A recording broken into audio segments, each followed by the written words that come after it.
All right, welcome back into Bettor's Last Stand, Episode 6. We're going to kind of speed through the show today because we may have some approaching showers. So we're going to be a little quicker than usual. We don't have the detailed conference breakdown that we usually have. We're going to kind of jump around with some college football independents, obviously with Luke's beloved Irish and so forth. Then we're going to kind of highlight some teams in some smaller conferences that maybe we like or dislike on their win totals over and under. We're going to talk about the AFC East. And that's kind of where we're going to shoot for the show today. We're going to talk a little bit about our show at Generations last week, which is a really good event. We had high school teams from around the Ohio Valley stop in with us last Wednesday. It was a really cool event. We just did a show down at WKKX, the Watchdog, from 2 to 3 on Monday, which be sure you tune in when you're able, or you can listen to the archive show on the Watchdog website. If you have anything to reach out to us about at the show, contact at thepineroompodcast.com. Remember, we drop the regular podcast every Thursday, and then this show comes out every Wednesday. So keep up with us on social media. Contact at the Pine Room Podcast and at the Pine Room Podcast. Actually, contact is the email. At the Pine Room Podcast is the social. The store, thepineroomshop.com. Right, Jub? Yes, that's correct. The Pine Room Shop. Okay. It's not Pine Room because Shop. I think a couple of times I forgot the. Yeah, it's the Pine we're Room the Shop. Pine Room. The Pine, not to be confused with the Ohio State. So anyway, thanks to Jub as always for putting this show together for us, running the cameras, taking care of the sound and recordings for us. Coach and Luke, it was a good week for the Pine Room guys. We had a lot going on last week. We're a little bit slower this week, but still been a busy Monday for us. Welcome. It's been a busy couple weeks actually. We keep talking about it. We've tried to get a lot done, trying to promote our high school teams around the valley. I've had a couple of absolutely great live outings, and the coaches have just given us incredible response about how we're making their players feel and promoting their team. So those have gone good. College football ready to kick off, man. It's getting exciting now. Week 0 coming up. That'll be 2 days from when this comes out. Right. So not a very good slate, but we're glad to be on episode 6. We are outside. We love being outside, but when you're outside, you're gambling, as no pun intended. Fitting for us. Against Mother Nature, and it looks like Mother Nature might be creeping up on us. So we're, as Matt said, we're gonna condense things a little bit, and we had our first week in high school football. Matt set the lines. Great, exciting time for Ohio high school football. Started last Thursday, Friday, and Saturday, and we all did our picks, and just Matt set the lines. It was interesting. I don't know if you have those numbers quick, Matt, on the overs, unders, and the numbers are pretty even actually. We had I think we had 25 games that I set numbers on, and we had 14 of them the favorites covered, 11 of them the underdog covered, and as far as totals goes, we had 13 of them go over the total and 12 stayed under. So it was fun. And be sure, like I said earlier, check out the Watchdog website if you want to hear our archives from the first show with the lines we ran down Ohio Week 1, and then today's show. We had to speed through those too because we had West Virginia starting up this week as well. So we went through Ohio Week 2, West Virginia Week 1, and recapped some of the games, some of our best bets from last week. Coach, you were 2-0. Luke was 2-0. No. Luke was 2-0. I was the rest of us, me, you, and Sue, were all 1-1. Yeah. And then you guys overall, everybody did pretty well with their picks. The lines will get better. I said on the show I didn't think I did terrible, but it wasn't. I want to get better at it, and obviously with the more data I get, hopefully that'll come. So anyway, check us out down there, and thanks to the Watchdog team as always for everything they've done for us. It's been fun. The hour goes quick though, huh? Yeah, it sure does. And I said on the show down there, if you're going to get Matt, get him now while he's still adjusting the lines and learning about the teams and the strength of schedule and all the intricate things that go into making lines. So you better get him here in the next week or two, because after that he's going to tighten his belt, and they are going to get really hard. So we had a couple of lines that were a little skewed, but overall I thought for the first week pretty good. We had a really fun backdoor cover in the Newark. In one of the high school games, and we actually talked about it on the Monday before the games. how getting 31.5 at home was a little risky because of that backdoor cover. And I'll be darned if Matt followed the game and Newark knocked on the back door and came in with about 2 minutes to go to cover the spread. So as in college, as in the pros, it'll happen in high school too. Absolutely. I got a question for you, Matt. Yes, so Joe. in Vegas, obviously here you're the sole guy making the lines. Right. In Vegas, when it comes to sports betting, is there a sole guy making lines, or is there a committee, or is there? So it depends on the sport. So what happens now? You have a lot of poaching going on in the industry where books that are not based in Nevada will take numbers from the guys in Nevada, but a lot of times the earliest lines come out from Europe. They're obviously ahead of us time-wise, so you will see lines popping offshore and from UK bookmakers much quicker than you do in the States. So a lot of times people will copy their lines. Some of the legendary guys that are still in the business in Nevada still put their lines up pretty quickly. Like for college football, they'll post them on Sunday night after a weekend of college Saturday games. So places like Circa and the South Point and the Westgate, they're pretty quick. I think Circa right now prides itself as being the first to post numbers in Nevada, and they kind of set the tone. So what happens is you may have different numbers at different books. A lot of times those guys respect each other enough to maybe be pretty similar. A lot of times they'll be the same, but usually, just to get back to your main question, there won't just be one guy. A lot of times they'll have a couple guys, teams of guys, 4 and 5 guys who have been around for a long time to all make the numbers. It'd be just like me, Luke, and your dad putting together the numbers, and then what we come up with, the consensus out of the 3 is what we go with. So that's kind of how it works, but you always be looking. If you want to see the numbers early, look on those offshore sites. You can get them a little bit quicker than here in the States, and it may help you capitalize on a good figure before our books adjust. So keep an eye out for that. Always watch the lines, as we say. Luke, thoughts from the last week, the high school show and the KKX show? Yeah, the high school show was a blast. We got to meet a bunch of high school kids that I know, just ask them a bunch of questions about the season. It seems like they're all going to have pretty good seasons. And WKKX, it's been a blast. It's been a blast just going over the high school lines. And it would be unbelievable if people were able to bet on these lines. Oh, man. Yeah, it could probably get pretty ugly. We can't trust people anymore. That's the problem. Can you imagine what would go on with these kids, the pressure they would be under? I can't even imagine. Yes, it would be fun if all people were normal, but there's crazy people out there. You'd probably get thousands of dollars on high school games. I bumped into a guy from Kentucky one time, and he was kind of sketchy, but he said he used to work in the sports betting business. And anyway, he told me he lived in this big high school area in Kentucky where there was like 5 or 6 giant high schools in this certain area. I don't know if it was around Lexington or Louisville, but he would say they would make numbers on these things and people would bet them. Like you could bet them in a bar somewhere, and I mean they're laying thousands of dollars on these games, and so it goes on everywhere. We obviously just do it for fun, so.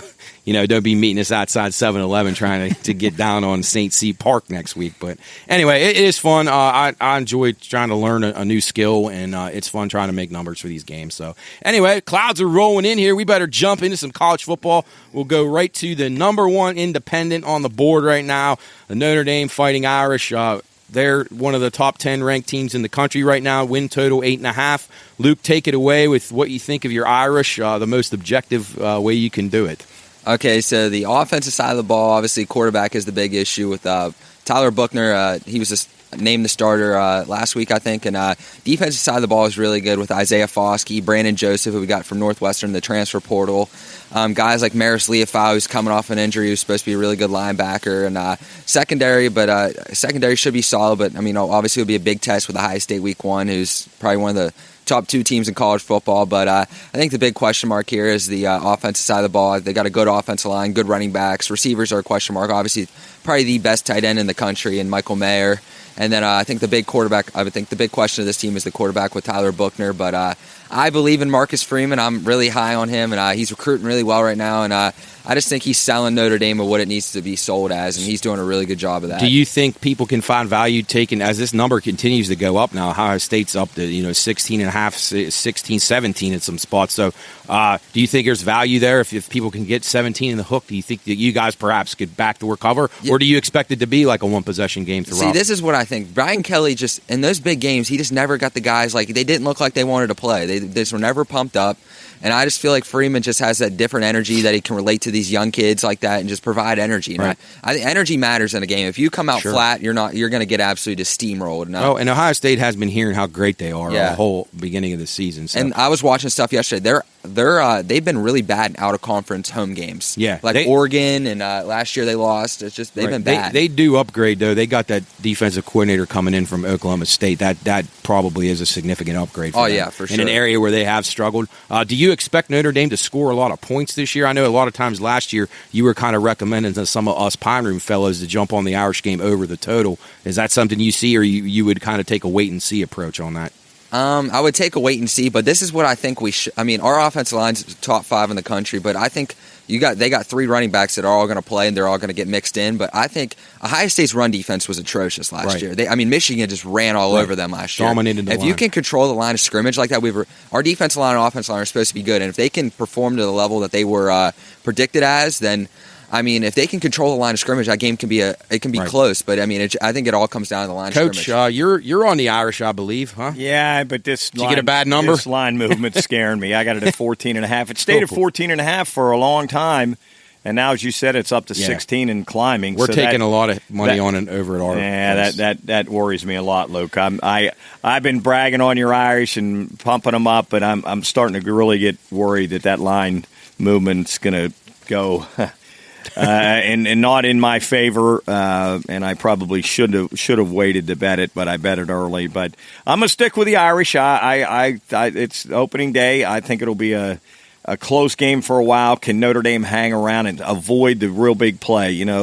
With those receivers that Ohio State have. All we got to do is hurt Stroud. Yeah, and Luke, I'm looking at the win total for the Irish is posted at 9, I believe. Is that correct? I have 8.5 in most places. I think if you could get Notre Dame at 8.5, I would seriously go into the ceiling and grab the money and go bet that over. I look at their schedule; they're favored. They're going to be favored in every game, but Clemson and Ohio State. I mean, so we'll be anxious to see what that SC number is by the end of the year. You know what I mean? I'm sorry, but SC is just a bunch of transfer portal players thrown in a team, and that chemistry is just not. The problem is, though, you play them the last week of the year, so maybe by then they gelled a little bit. So, but no, I agree with you. It may be a while for them. I got a question for you. When you're looking at lines and you see a lot of movement in a line, what exactly does that what's it mean? For? Yeah, like what does that indicate? And what it indicates right now is that Ohio State is taking most of the play right now, so the number continues to increase. So where your dad bet them 14.5, now they're showing some places up to 17. That means that we've had to move those numbers because people continue to just punch tickets on Ohio State. So if you go into a book and you see the line has shifted pretty heavily, what advice would you give? Well, that's a great question. So what I would say is if you have a strong opinion on this game and you like Ohio State, the time to have bet Ohio State was 6 weeks ago. So if you're coming in there, so here's an interesting thing about this game. We'll have numbers where I work between 14.5 and 17. There's chances that some of the people can win and some of them can lose. Yeah. So you a lot of times we don't want that to hit in those areas. But if people are going to come in and bet Ohio State money in this area, they'll bet it blindly. So they should have been betting it 3, 4, 5 weeks ago, minus 14.5. Now they're going to walk in here next Saturday morning and start betting it at 17 and 17.5.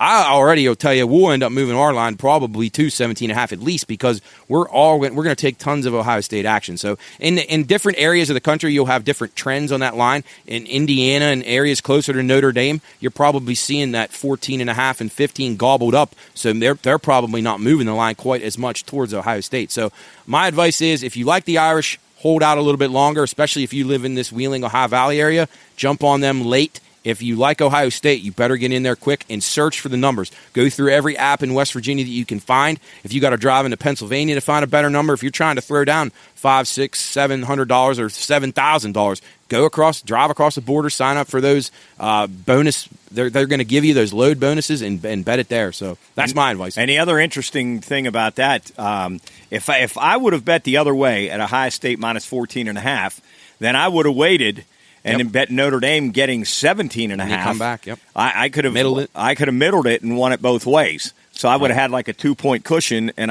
all I would have worried about was losing the juice. Right. But I bet it the wrong way. So if I would have betted Notre Dame, Ohio State minus 14.5, waited on Ohio State like Matt said, I could have had like a 2-point cushion with actually nothing to lose but the juice. But unfortunately, I did it the wrong way. Yeah, we're taking lopsided money. Normally, we take a decent amount of Notre Dame, being this is an area where there's a lot of Notre Dame fans as well. But in this case, the Ohio State fans far outnumber them, and we'll need the Irish in several different forms, catching several different numbers, probably the under as well. So moving on, I think the Irish. I had the Irish probably to win between 8 and 10 games. I think those key games. Just real quick before we move on, I think obviously they're beating Marshall. I thought their key games. We're going to talk about BYU. Matter of fact, we'll probably talk about them next. BYU, I don't know. I think Notre Dame's far better than them, but BYU's getting a lot of hype. So I feel like those coin flip games, BYU, SC, Clemson will be tough. Notre Dame wins 2 out of 3 of those. They're going to go over their win totals. So I would recommend the Irish over if I had to make a pick. Any closing thoughts on them, guys? I like them over the number. I wish I could get it at 8.5. Right. And I would really like it. Shop around if you can find the 8.5. Jump on it. Next team to talk about. Let's go ahead and jump to BYU. BYU win total 8.5. They play Notre Dame. That's an interesting game. Luke, do you have any thoughts? Do you have any concerns about BYU? They're getting a lot of hype. I don't. Maybe I'm East Coast biased. Maybe don't know them well enough. But like it says, Jalen Hall, quarterback for BYU. Obviously, they lost Zach Wilson not last year, the year before, but he had a great year there. And Jalen Hall didn't do as good as like people thought he was going to do, but I expect him to have a good year. And they have a lot of people returning. They didn't lose much in the draft, really. This says 19 starters, 8 on offense, 11 on defense. So that's pretty strong. They basically returned their whole team. They landed that big transfer from Oregon who was a 5-star offensive lineman. I thought their schedule was kind of hard. I thought they had some tough games. But they got to play at Oregon. They got to play Baylor. That game will be interesting. Then they play you guys. Then they got to play Arkansas. And then they got games at Boise, and then I don't even know who the hell Utah Tech is. That must be a new Division I team. But and then they are at Stanford, Luke, who you're high on too. So I thought their schedule was tricky. I would sit out on BYU. Coach, thoughts? No, I'm the same way. And if I was playing it, I would play it under the total of 8.5 if I had based on that schedule because that's tricky. That is a tough schedule. Those games 2 and 3. Very difficult. And Notre Dame, like you said, Arkansas will be a tough. Yeah. And listen, at Liberty will not be. No, that won't be easy either. Yeah, that will not be a picnic. Yeah, I mean, you got at Liberty, at Boise, at Stanford. I mean, those aren't easy. Liberty's going to be good. And Utah State's supposed to be pretty good too. Not that they play them at home, but right now, if you guys had to take something, would you take BYU minus 61.5 or Utah Tech? I would take BYU minus 61.5. Yeah. I don't know. If you're laying 61, there's a reason that team must be. It'll be 70-7, and then Utah Tech will get the transfer portal will hurt them this year. Yeah, Utah Tech could be in trouble. They're probably recruiting kids down at Garden Park down the hill here. They probably want a job to come out for the team. Wonder what kind of technical school that is. I don't know. Anyway, small machines. Yes, exactly. Small micro engines. Machines. Yeah. All right. Let's move on. Let's jump to. I think I had Houston here somewhere. Yeah, Houston Cougars under Dana Holgorsen, under one of West Virginia's favorites, Dana Holgorsen. I just have a hard time ever backing Dana Holgorsen. The guy gets decent players and they return 13 starters here, but I just have a hard time ever thinking he can win big games. Just because of his hair? Well, that doesn't help, and he's kind of just a nut. But 9 wins is tough, I think. They don't have the hardest schedule, so they could. And their league's a little bit down, I guess. But I don't know. I'm not a big believer in Houston, but I could see where people can make a case for him. I never have liked Holgorsen. I couldn't stand him when he was at West Virginia, and I've watched him now. As you said, he's a loose cannon. He looks like an unmade bed every time he comes on the field, and here comes the rain. As soon as we're talking about Holgorsen, the rain is coming, and I don't think it's going to be good to us. Dana will slick that hair back. We may have to take a quick break. You want to take a break and get the umbrellas? Let's take a break at the umbrellas. Reminder. Bettor's Last Stand is for informational and entertainment purposes only. All wagering activities should only be conducted by those 21 years of age or older and within the confines of federal, state, and local law. If you or someone you know has a gambling problem, contact 1-800-GAMBLER. That's 1-800-426-2537. You're watching Bettor's Last Stand. All right, welcome back into Bettor's Last Stand. We got a little bit better weather here as we finish the show. We were rained out yesterday as the storms rolled in as we were finishing up our discussion of college football for the week.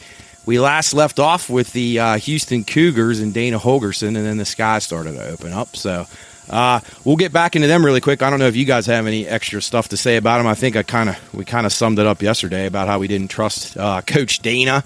And I'm not real high on Houston. 9 win total for them. I think their schedule is pretty weak, so they could probably get to that. But they're a pass for me. What do you guys say, Luke? Yeah, I'm gonna agree on there. I think they're a pass. I just don't trust Holgerson, like you said, Matt, and just not enough on defense. They have a good offense, but just defense is a struggle for them. So yeah, I'm a pass on Houston as well. Coach? Same with me. Okay, on to Cincinnati. They were incredibly good last year. Made the playoff.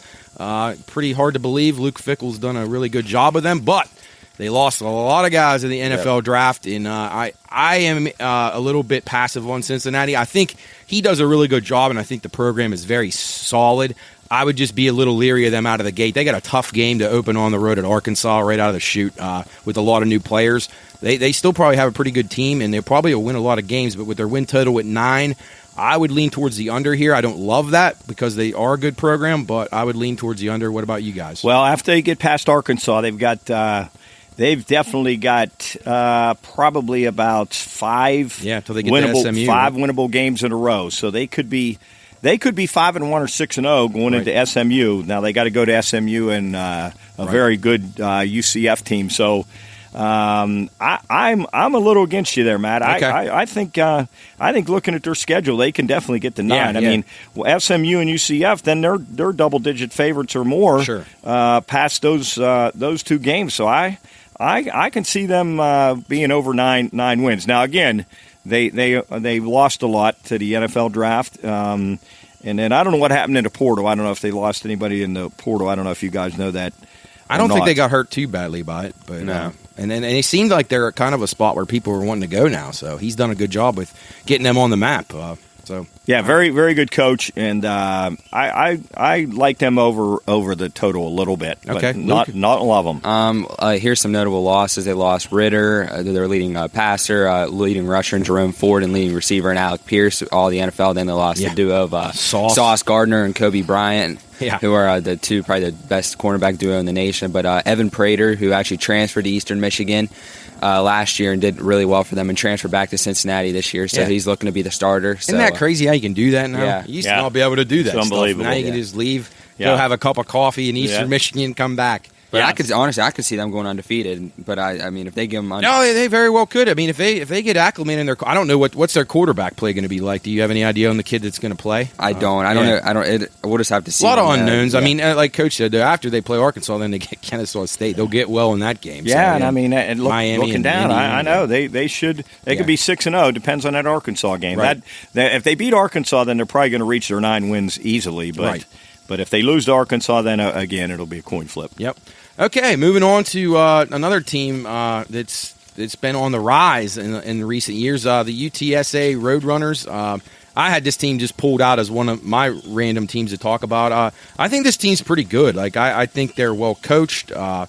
The coach Jeff Traylor's 3rd season, they were very good last year. Win total 7.5. I'm a backer of the Roadrunners. I don't know how much you guys have looked into them, but they were pretty solid last year, and I trust their coach. And I think if they can win that game against Houston, opening the season up, which I think they will have a very good chance, I think they could go on a little run. I also like them a lot against Texas if you can catch more than 3 touchdowns. I would not to win the game, but to cover. So those are my thoughts on the Roadrunners. Yeah, those 3 they're the underdog in the first 3 games at Army. They're just a slight 6-point dog the last I saw. But if they could come out of there with a win, grab 1 win out of those 3, then they've got a schedule that is formidable for them. So I look for them to be right around that win total. So I wouldn't bet that either way, even though I think the 8 is probably right on the money. Yeah, they got a dynamic offense, and Frank Harris, and he returns all of his leading receivers, so that'll obviously help. And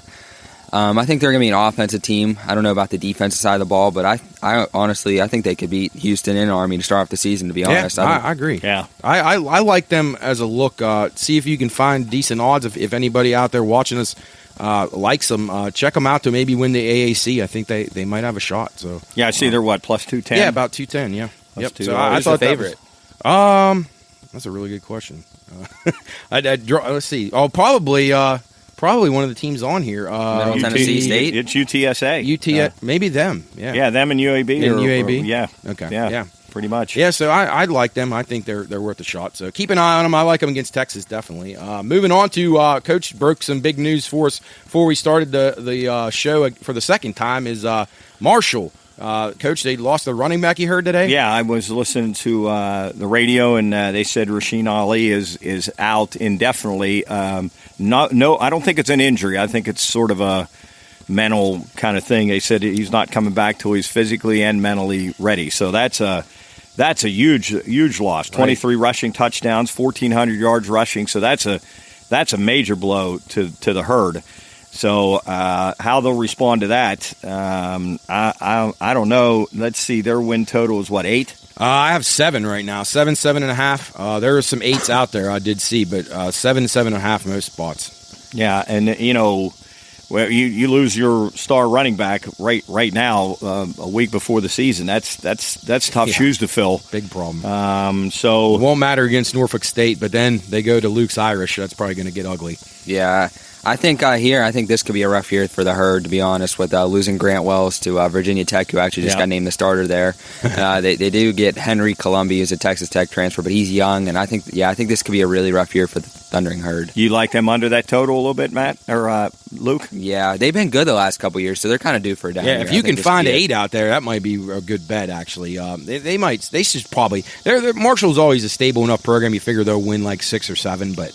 Yeah, I would lean to the under too if I had to make a pick. They have a lot of changing parts, a little bit of a transition year for them. So yeah, we'll see how our herd does. West Virginia proud. So yes, go herd, except against the Irish. So moving on, another team dear to our heart, North Texas, the Mean Green. I've been reading a lot about this team just because my cousin Jake and Coach's nephew Jake plays for the Mean Green. He's a tight end for them. I think this team, I think their coach is on the hot seat here from what I hear. They've got hurt a little bit in the transfer portal. Win total sits at around 6.5. This is kind of a big season for them. I want to say I hope they can get over that, but it's going to be a challenge. You guys got any thoughts on the Mean Green? I want to root for them. Well, obviously because of Jake. But I'm not sold on them. I watched them a lot last year. They had trouble scoring, and I do like that first game under the total against UTEP. Right. I think it's like in the mid-70s. I agree. I like that game under the total. I think that'll be I think that number's way inflated. Well, what do you saw in the 70s? And I see it down to 55 at my place this morning. So 55? Yeah. So that would have taken a hell of a drop, but it probably did. It opened up very high. I do remember that. But these games, these first week zeros, they changed a lot. So that could be a rapid fall there, and you don't know what these teams are going to have the first game. Luke, any thoughts on the Mean Green? Yeah, obviously I want to root for them for your guys' sake, but I see here when I'm reading they have a quarterback battle with 3 people, which it's like never good. I always say, that's your motto. That's not good. Yeah, the more quarterbacks you have in the battle, probably the worse off you are. I hate to see that. Hopefully they get it turned around and they can surprise some people. They lost those 2 Murphy twins too. I think there's 2 of their better players they lost in the transfer portal. So I think the coach there, Luttrell, is under a lot of heat here. So hopefully they turn it around and have a decent year. But we'll be pulling for couple of quick stats on North Texas that I looked up. They've lost to UTEP on the road the last 3 times they've gone to El Paso. The Sun Bowl Stadium. Yeah, so they've lost the last 3 times to them. But on the flip side, they were 6-1 in their last 7 games against the spread. So they are a team to bet against the spread. But I do like that game under the total. I think that'll be a low-scoring game. I just looked. It's at 55. Okay, 55. 55. Yeah. 55. Okay. Yeah, no, that's that should be a pretty good look at an under there. So keep an eye on that one. Guys, any other teams you want to touch on? Those were the ones that I had highlighted. Anybody else stick out? I think one conference that is always interesting is the Mid-American Conference. Oh yeah, absolutely. You're always going to see the Mid-American Conference upsetting some teams. Throughout the last several years, some of these teams have pulled off some major upsets. So I like that conference. I think it's a well-balanced conference. It looks like Toledo is possibly the team to beat in that conference. But I do like that. Plus, they have those Maction nights in the early in the week that Nick loves, and that we all get our ass beat on every year when they play Tuesdays and Wednesdays. That is actually cool. Who does Vandy got? That's like a bit. There are dogs too in that.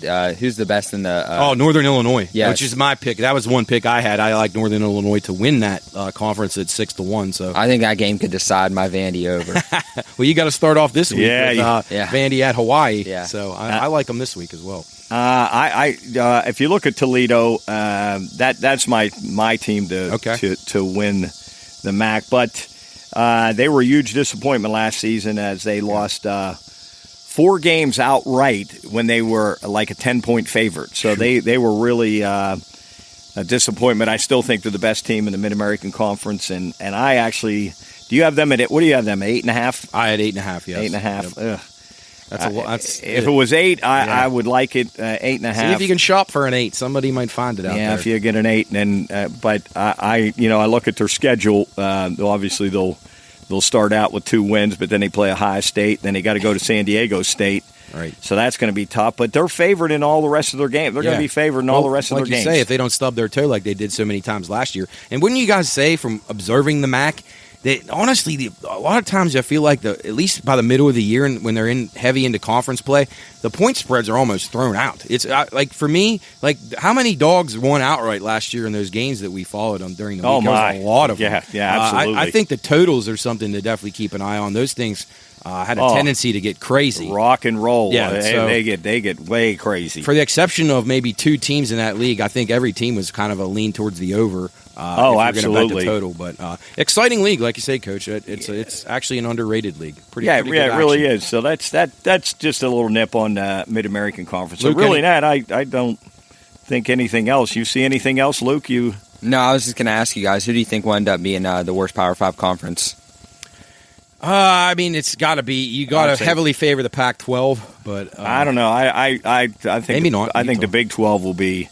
I think they may be. Well, I don't know about that either. I guess it'll depend on who's better, Oklahoma or Utah, maybe, far as who carries. That's a good question, Luke. I think, everybody talks about the SEC. They're top heavy, but you get down in the SEC, and there's some bad teams in the SEC. So, yes. It depends on what you're saying. Who will have the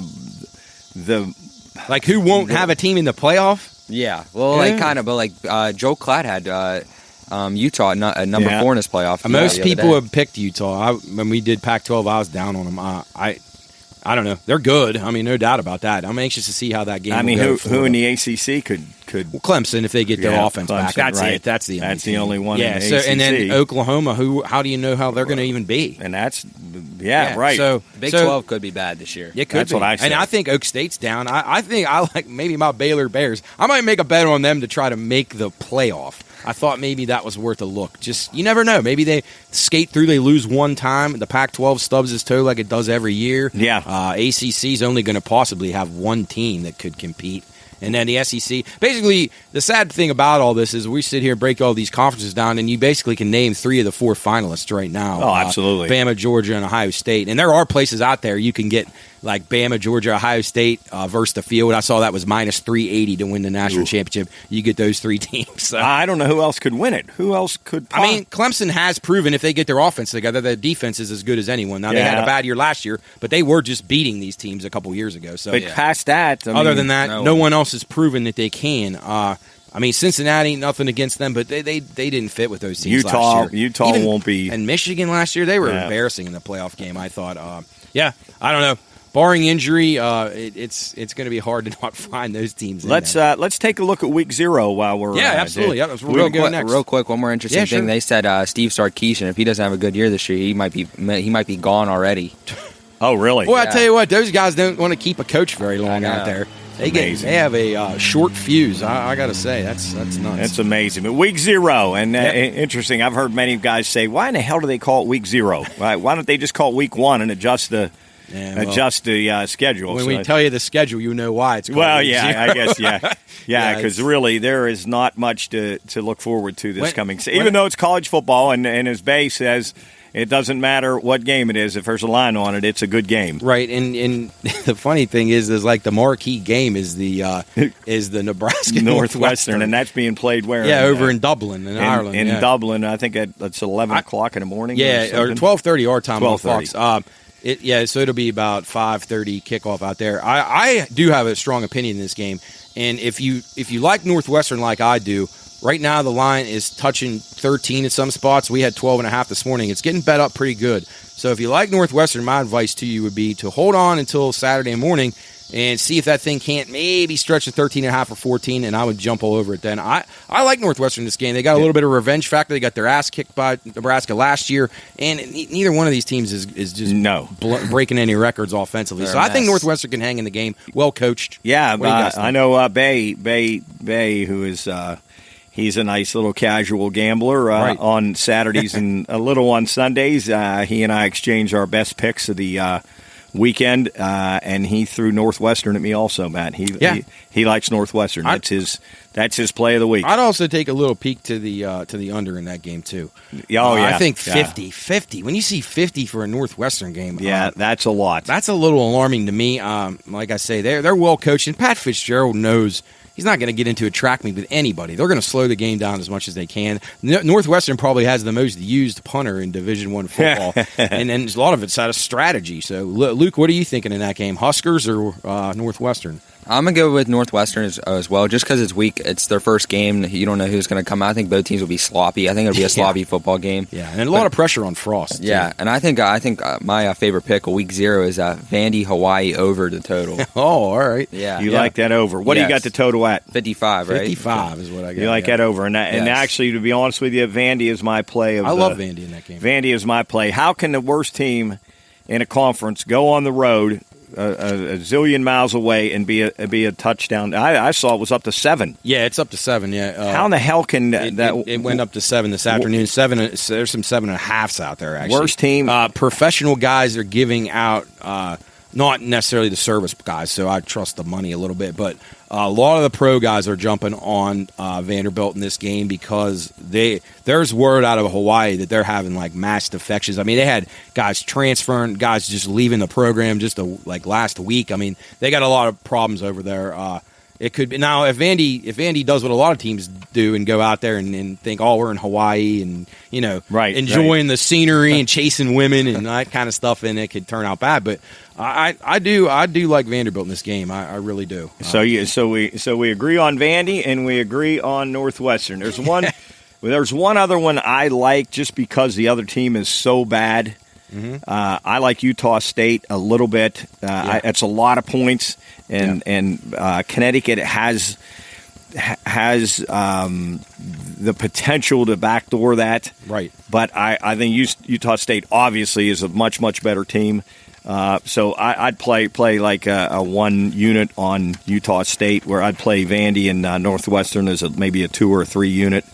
But I think Utah State should murder Connecticut. I mean, you calling off another 1-11 season. Yeah. I mean, I had Utah State circled as a team that I thought is kind of on the rise. People were giving them a little bit of a look.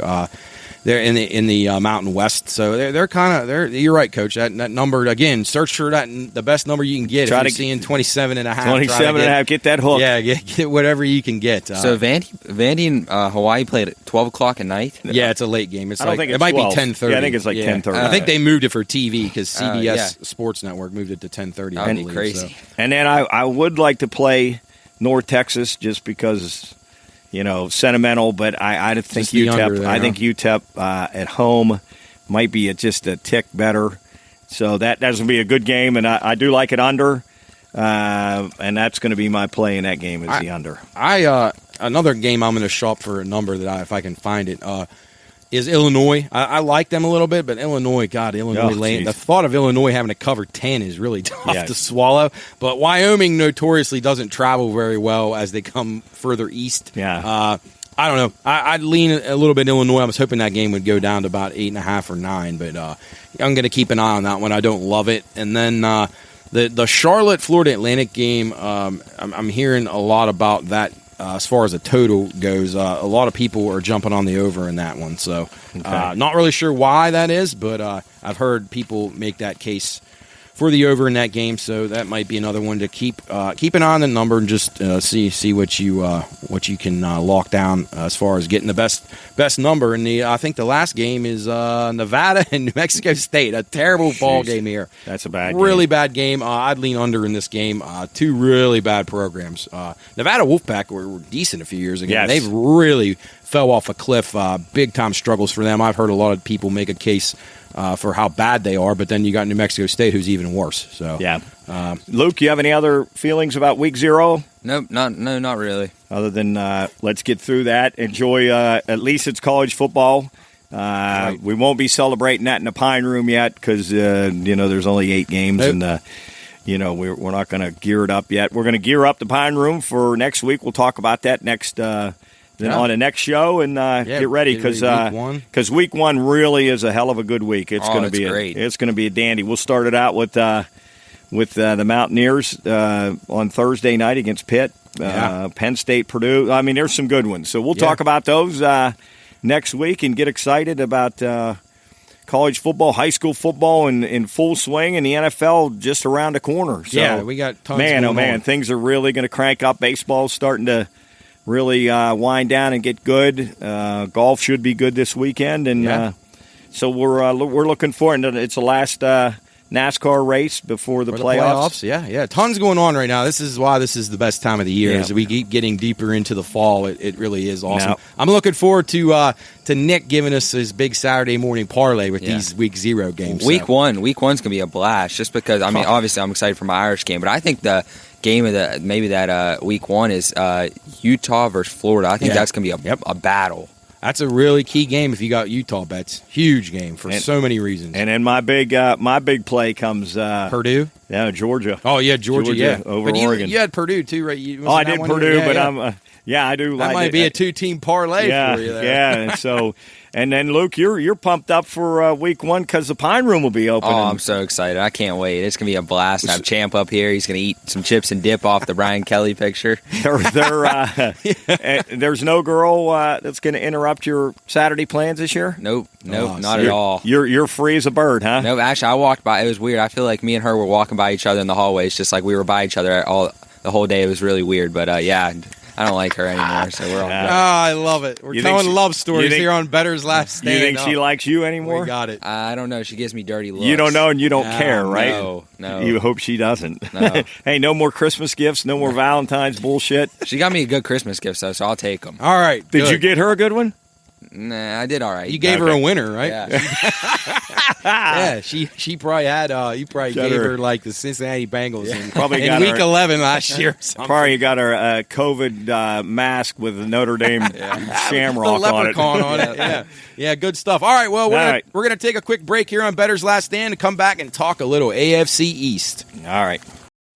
Reminder: Bettor's Last Stand is for informational and entertainment purposes only. All wagering activity should only be conducted by those 21 years of age or older and within the confines of federal, state, and local law. If you or someone you know has a gambling problem, contact 1-800-GAMBLER. That's 1-800-426-2537. You're watching Bettor's Last Stand. All right, welcome back to Bettor's Last Stand, Episode 6. We're going to talk some AFC East, but first, a few reminders here. If you haven't checked out our show on WKKX, be sure to tune in every Monday, 2 to 3 p.m. We talk high school football. We actually were so full of high school football that we didn't even get to any college or pro, but we haven't had any of those games start yet, so we're going to try to fit that stuff into the show. I got to do a little bit better job of organizing that at the beginning. But anyway, we've got a lot of good feedback. It's been really fun. I know you guys have both enjoyed it. we're looking forward to keeping that going. And thanks to the WKKX folks for giving us that opportunity. So again, check us out Monday afternoons 2 to 3. We'll talk all the local sports. Well, now it's football, so it's just football. Ohio and West Virginia football. We'll have betting lines on all those games for fun, amusement only. We'll make our picks. It's an enjoyable time, and then we'll talk a little college and pro as we get closer. We have our regular Pine Room podcast. Comes out every Thursday. Be sure and check us out there. We're on episode 23, which we're going to do after this tonight. And then obviously Bettor's Last Stand, which you've tuned in for. We've gotten some good feedback on that. We appreciate everybody that supported us. Checking out people. I've seen people wearing some Bettor's Last Stand shirts now and stuff, so that's really cool. You can go on to thepineroomshop.com, get all your stuff there. Jub is working his butt off, as always, to put out new stuff. So keep an eye out for that. Get your gear. We have the... Oh, geez, totally draw a blank. Social media, that's what I was going to go with. Social media, we are at the Pine Room Podcast. Check us out on all the stuff. Jarrett does awesome with the videos. Thanks to Jarrett right now. He's running the cameras for us. We appreciate all the services these guys are giving us. They're doing awesome. But anyway, check us out on social. We got stuff going up on there all the time. Between Jarrett and Soup, they always got something going, keeping people in the loop of the Pine Room. We had our awesome show down at Generations last week with all the high schools, so best of luck to all of them that open up on Friday or this weekend. Really fun time there. We got a lot of good feedback. Just fantastic. And the last thing, contact at thepineroompodcast.com if you want to email the show. Questions, suggestions about this or the regular podcast, check us out there. Guys, thoughts about the radio or the Generations, how fun of a time we've had with that stuff? Well, obviously, you hit on the Generations. That was totally awesome. Tremendous feedback, not only from the coaches, but the players and the parents and fans. Just made the kids feel really special, put them up on the stage, asked some serious questions, but then Jarrett made a bunch of fun questions that they really appreciated, laugh. And sometimes those things are all just serious, and, we're going to run this offense. But he asked the wing tee or something. Tee, and so that was fun. It was great. And for you local folks or anybody, tune in to us from 2 to 3 on Mondays on WKKX, the Watchdog. We're getting a lot of really good feedback. People were listening. They said it's very unique. Another thing, and I'm not knocking anybody else's shows, but a lot of the shows are the same thing. They just talk about, teams and who's good, who's not good, personnel, coaching, schedules, those kind of things. We delve into it a little different. Make it a little more fun because, and then maybe people start interacting with us. Obviously, we're not taking bets, but we're making it fun for those people out there that want to fiddle around with us and, call in and, maybe we'll make a little friendly wager with them. Sure. Just a T-shirt or a cold beer or something. So tune in. It's a lot of fun. Matt does a great job, and we're, he's still honing the lines, just still getting a fine edge on the lines. But I think by week 3 or so, they're going to be tough to beat. So if you're going to beat him, you better beat him now. You better backdoor cover with Newark in week 1. That's some fun things. So things are going well. We've done a lot. We've come a long way, and we got a lot of things cooking. So we appreciate all our listeners. Yes, really, thank you for listening. You guys are great. Please give us some responses. We're going to start taking some phone calls and emails and text. You can text us about your favorite picks, and we'll put them on the air. We'll talk about them. We'll argue a little bit about them, but it'll be fun. Yes, healthy debate, fun stuff. Yeah. So again, we're going to talk about the AFC East, and I think one of the unique things about the AFC East.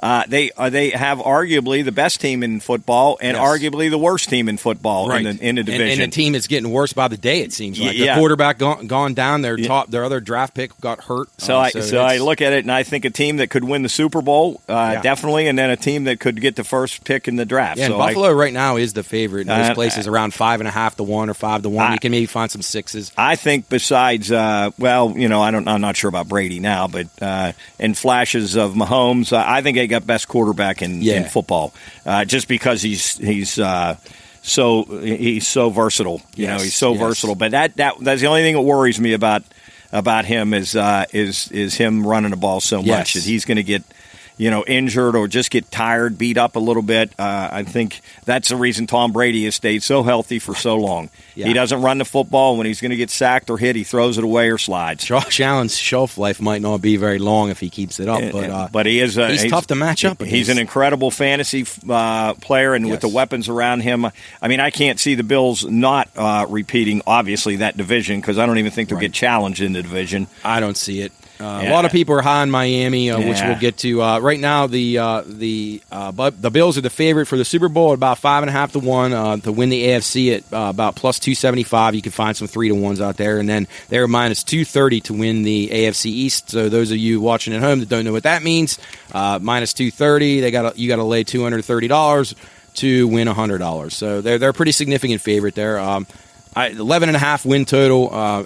Be hard to say that they don't win that many. Luke, I agree. Luke, thoughts on the Bills? I think they're going to be really good. I think they'll get this 11.5 win total easy. I think they'll be tough to beat. The only issue with them is the run game. If they can just have a little bit of a run game, which if they can, then they'll be unstoppable. But I think the big name to watch here is Gabriel Davis. Very good. I think he's going to have a breakout year for the Bills. And obviously, this defense speaks for itself. They're really good. The Bills have some guys on the radar now that could be really good offensive weapons to add to their arsenal. I don't know how that James Cook's been doing for them, the rookie Dalvin Cook's brother from Georgia.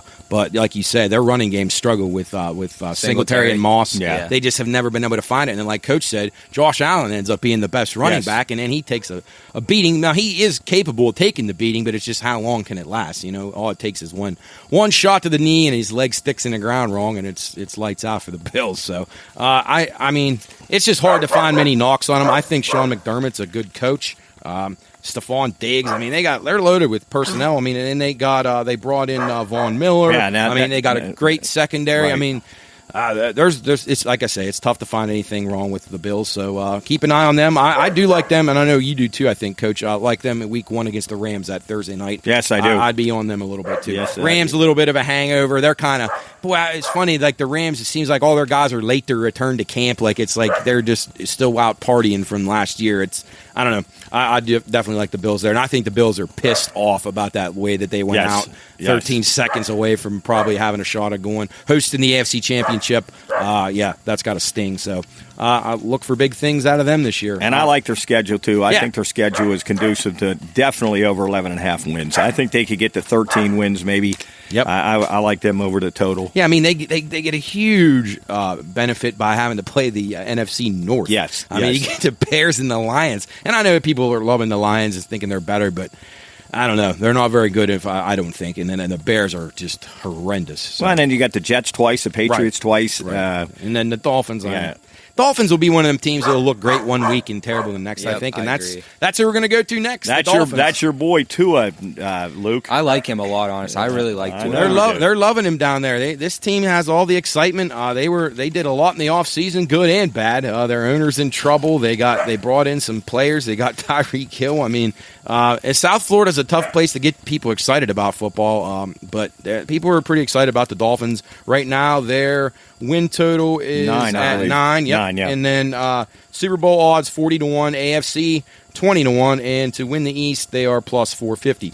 I'm a little bit passive on the Dolphins. I expect you to see very jagged spikes in their play as the season goes on. I think one week they could look very good, and the next week they could look very bad. Tua seems to me like a quarterback who, in certain situations, depending on the way the other team is scheming him or whatever, or the personnel they have available, he can look pretty good. And then other games where he plays against Belichick or something, and he looks like he has no idea. So that's kind of where I stand with him. I don't love him or hate him. I'm the same way. I'm the same way. I'm with you on Tua. I know, Luke, you really like him, and he's another one that's very versatile. I mean, obviously he can run it. When his college days, he was incredible, but and they added some receivers too, Luke. They got some weapons. Yeah, and they already had. I mean, Jalen Waddle was great last year as a rookie. But I'm tired of Tyreek talking about how Tua throws better deep ball than Mahomes. That's silly. That's silly. I think Tyreek Hill might have some problems. I agree. It's the few. Yeah. But I do think they'll finish definitely second in that division ahead of the Patriots and the Jets. Yeah, I agree. I don't think there's any doubt.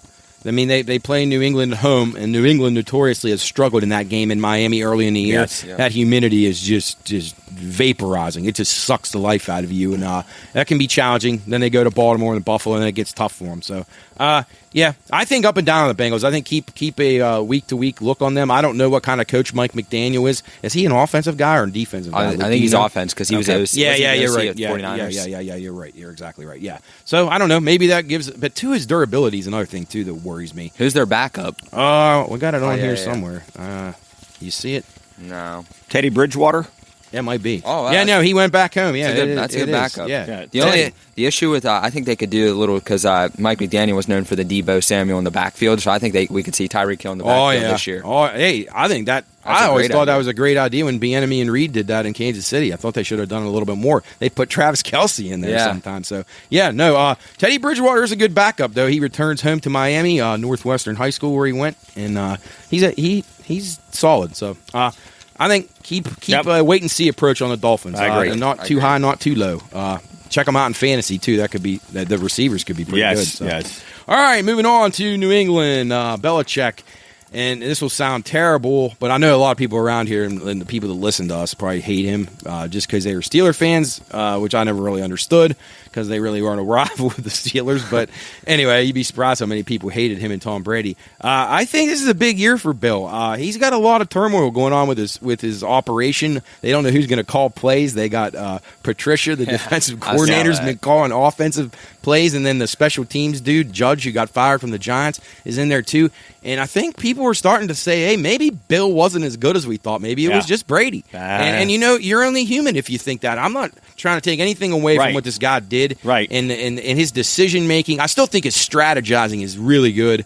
I think he does a good job preparing for young quarterbacks and such. But this team, Mac Jones, I liked what I saw out of him, but they don't have any playmakers on offense. That would really worry me. They got good tight ends is about it. But I don't know, guys. I couldn't make a strong case for them as far as wins or losses. I really don't like anything about them. But I would never, ever recommend anybody betting against Belichick. You can't recommend that. So with a win total of 8.5, I would sit that one out. They're 50-1 to win the Super Bowl, 22-1 to win the AFC, and 5-1 to win the East. What do you guys think? Well, again, that division that the AFC East is playing in the NFC helps. Yeah. I mean, you look at some of the stretches for these teams, and they've got some pretty easy games, but. Then they do run into they go to Minnesota, got Buffalo at home, at Arizona, at Vegas. Cincy at home. So the end of their schedule's not very easy. Yeah, they got some tough road games. Yeah. So I'm with you, Matt. I don't have much of a feel on them either way. If I were to bet them, I would probably bet them under their total of 8.5. Luke, what's your thoughts? I would just bet them over just because of Belichick, like you said, his scheme. I feel like every time they play a good player, that player on fantasy never has a good game when they play against New England. That game week 2 against your Steelers, Luke, interesting game. Yes, I agree. Depending on what the Steelers do at quarterback, as the pressure continues to mount on Tomlin to start this rookie, and I think Tomlin's too smart for that. I think he starts Trubisky. It's a lot easier to yank Trubisky out and go with the rookie than it is to put the rookie in. He sucks, and then you got to pull him, and it's like, we just wasted our draft pick, and people are pissed. Don't you think, Luke? Yeah, I agree. I do think, actually watching him again, I think, not this year, but I think Pickett's actually really good he could be. I totally understand that point of view, but he's played against backups from two bad teams. Yep. Like, and nothing against him, but it's just going to take a while. I think that's an interesting game though, because Belichick against inexperienced quarterbacks, he can feast on them pretty good. So we'll keep an eye out. Absolutely. All right, moving on to the mighty New York Jets. Gang Green continues to struggle with personnel problems, injuries, all kinds of issues. This team really, there's just not a lot of good to say. I feel bad. These very passionate fans, 5.5 win total. Asala, the coach, comes over from 49ers for his second year. He was not impressive last year. This team is weird, though. They beat the Bengals last year, and then they would lose to somebody horrible. I don't know. I'm not a backer of them. I can't recommend to anybody betting them over, but I think they'll be a team that'll surprise us throughout the year, maybe cover here and there. So. Yeah, actually, I love this over. I'm not going to lie. I think really? The additions of C.J. Uzomah at the tight end, who was a beast for the Bengals last year. They got Corey Davis. Yep. They got who's the High Garrett State Wilson, Garrett right? Wilson Yeah. from Ohio State. They obviously added Sauce Gardner in the cornerback position. I think the defense is solid, and then this offense. What if Zach Wilson's out long term and Flacco's got to play? Under. Yeah, because it looks like Flacco's going to be starting, and they were discussed because Saleh had a relationship, being on the same team as Jimmy Garoppolo. They thought maybe they would go to them, but when I heard him say that they think Flacco is good enough to be a starter in this league, I got to question any coach that thinks that. And I'm a Joe Flacco guy. I like him. I like him. I just don't know if his best days are probably behind him, long behind him. Yeah. I don't know. Would worry me a lot, young team. But veteran quarterback, I don't know. If they can run the ball, maybe they're all right, Coach. Who's running it? Michael Carter? Brees Hall, too. Yeah, they got the rookie Brees Hall, but they got Carter, too. Yep. I just don't see them being very competitive. Like you said, they could cover, and I watched them last year. I mean, sometimes they were really in games, and I'd love to know what they were against the spread last year. I'd be interesting to know. I don't know what that number was. My notes. Yeah. I don't know. Anyway, Luke, I'm not as strong on them as you. I mean, I know you don't think they're going to make any noise in the division, but you like them over that win total. Yes. Okay. I'd probably sit them out. Just all right. Well, on the simple fact that Luke likes them over. All right, so this is tough. I mean, actually, it's not because I guess maybe me and Coach are on the same thing.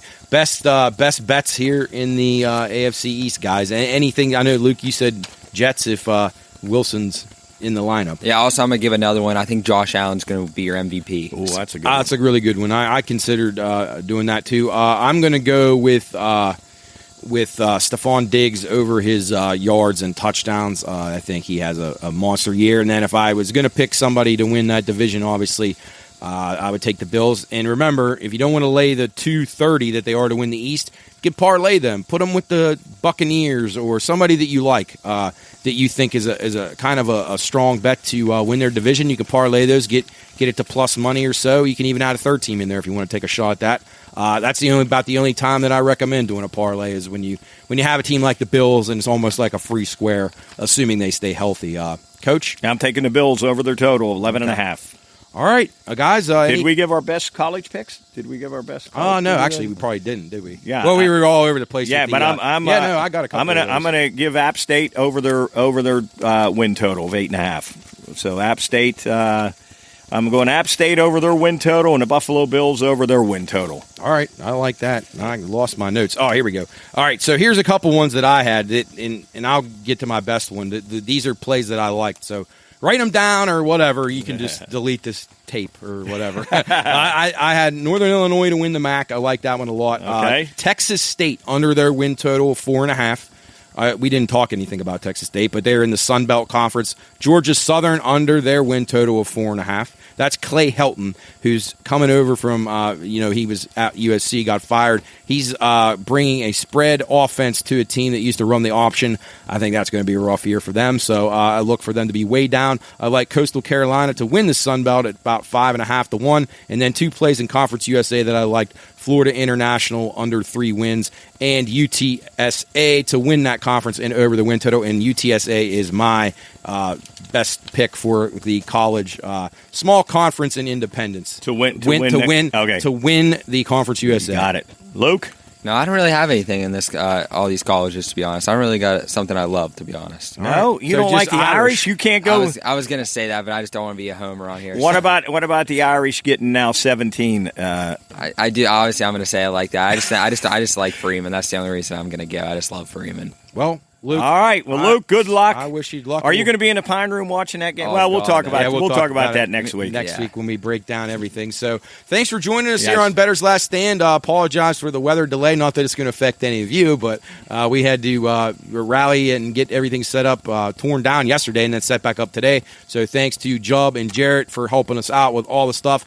We're going to go run and do the podcast here in a little bit with the rest of our podcast mates. But be sure and check us out on the Watchdog each week. Check us out on all the social media at the Pine Room Podcast. We appreciate you joining us. We're going to talk about let's see, what are we going to do? We're going to do the NFC North next week for NFL, and then we're going to go through our best bets of college football week 1. And I know that just excites Coach by just hearing that phrase. So, let's go. Yeah, so thanks again for joining us here on Bettor's Last Stand, and we will see you next week. See ya.